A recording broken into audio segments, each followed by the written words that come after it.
All right, let's talk about the banking scandal, the bank cancellation issue, or as I call it, debanking of innocent customers around the country. Nigel Farage was the first one who publicly exposed his case with Coutts and Co. He didn't even name the bank, but then Coutts and Co. went to the BBC and coordinated with the BBC to share his private information, a customer's information, with the public. So that was disgusting. But then they started lying and lying and lying. Now we have some evidence. Nigel Farage has received some evidence about his case because they came initially and said, oh, well, we have a policy. You need to have £1 million in your current account or we'll shut you down. Then hundreds of people came and told us, and Nigel Farage, that they have a bank account with Coutts and Co. and they don't have £1 million in their current account at any point, and they're fine.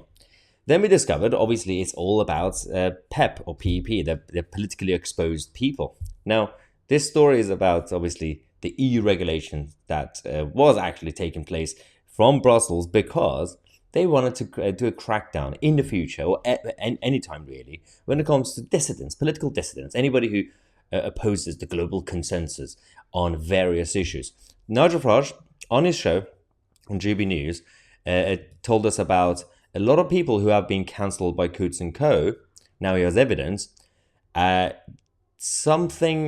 a bit of a similarity between all those cases. A lot of those jobs and businesses that the customers had required cash. So they used to withdraw cash.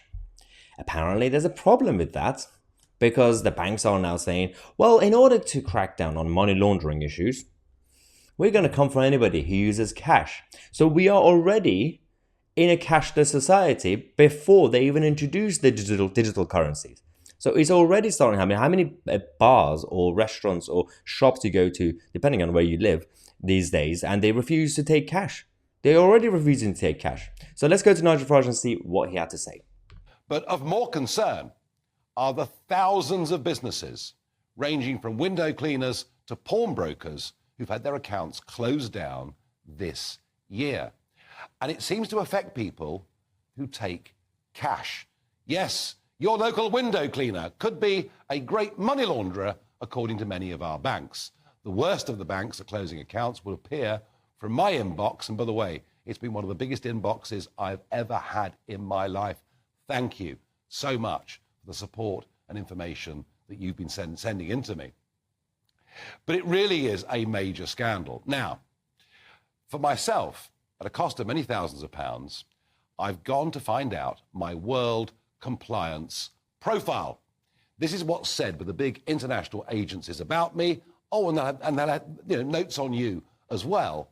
In my case, it's a series of Guardian articles, EU disputes when I was there in the European Parliament when they endlessly accused me of wrongdoing. But what is much, much, much worse is on my profile, there is a long list of family members.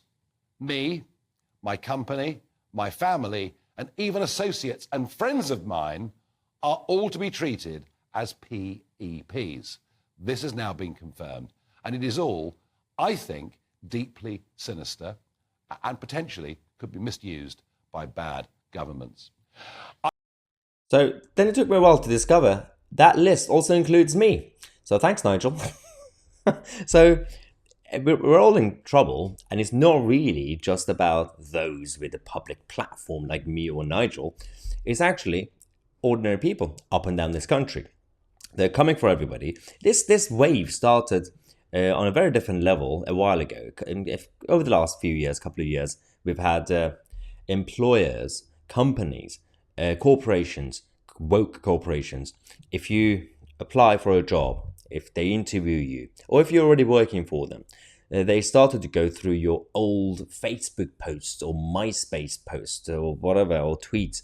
And even if you made a joke that is now politically incorrect, you'll be cancelled, you'll be fired. And then that wave, when we talked about it at the time, over the last 7-8 years when I've been talking about this, people said, liberals, oh, you're just exaggerating, it's fine, there's no culture war and nothing is happening, and just move on, it's not harming anybody. And now that's escalating and escalating. Now it's reaching at every single level. Now, if you take away people's financial freedoms, you've taken away the whole identity as a citizen of a nation. And that is a sign of actual tyranny. When you bring money into it, then you can control people. And that's how tyranny happens. And the idiots who are in the establishment, whether they're politicians, MPs, or whatever, or government ministers, who are not necessarily themselves tyrants or complicit in it, but they are at best complacent, and they had their head buried in sand for years, and now they're surprised. Jeremy Hunt, the Chancellor, has had his bank application for Monzo, the bank, cancelled. So because of the politically exposed people regulation nonsense. And now he's somehow woken up saying, oh, I think there's a problem in this country. So when it happens to you, when you're in power, then you discover there's a problem. But when it's happening to other people, it doesn't really matter, does it? So that's the issue that we have. We're going to keep you guys posted on this matter as usual, because the mainstream media kind of stopped talking about it. They don't really care anymore. I'm Mahyar Tousi, and we are the media.